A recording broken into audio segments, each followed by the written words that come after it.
Hi everybody, in this video I'm going to walk you through the last steps of this process. We have the windshield created, we just need to make it look and act like it's supposed to look by changing the physical material and by changing the appearance, okay? Working in Fusion360 here, obviously the steps are different in Autodesk Inventor drastically in this, okay? So what we're going to do is we're going to come down here and we're going to modify the physical material that we've made the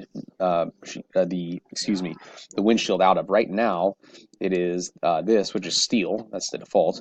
So we're going to come down here and we're going to change it to a plastic, and we're going to choose polycarbonate clear. Just down here, it's in alphabetical order. Here we go. Polycarbonate clear. And when I drag it over here, changes it as clear polycarbonate. Polycarbonate is a type of plastic. And so this is great, except it should have that green tint, correct? So we're going to click close. We're done with the material. By changing the material, what we've basically done is we've changed the density and the mass, and we've changed the strength of it, how it's going to react to forces and pressure.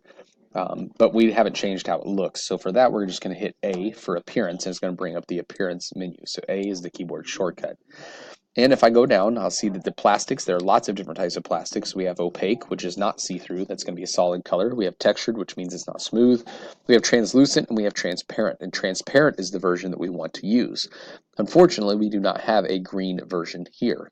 But what we can do, so notice if I drag acrylic red over, it makes it a nice red see-through. But I want this to be green. So what I'm going to do is I'm going to come up here to this, and I'm going to right click, and I'm going to duplicate the acrylic red that I have. We want to leave red in our library, but we want to create a new appearance that we can use. So I'm going to come over to this new one that I've just copied. I'm going to right click, I'm going to choose edit. I'm going to give it a different name. I don't want to get confused with anything else.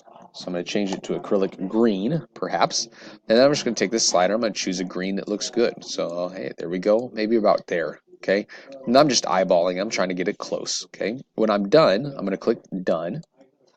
I'm going to drag this new acrylic green that I've created over. And now we have a see-through green polycarbonate windshield. Hopefully that makes sense. You are done, and the windshield is created, and now all you have to do is render it and turn it into me. Don't forget to add your name if you're in my class. Name your part somewhere on this so I can see that it's yours.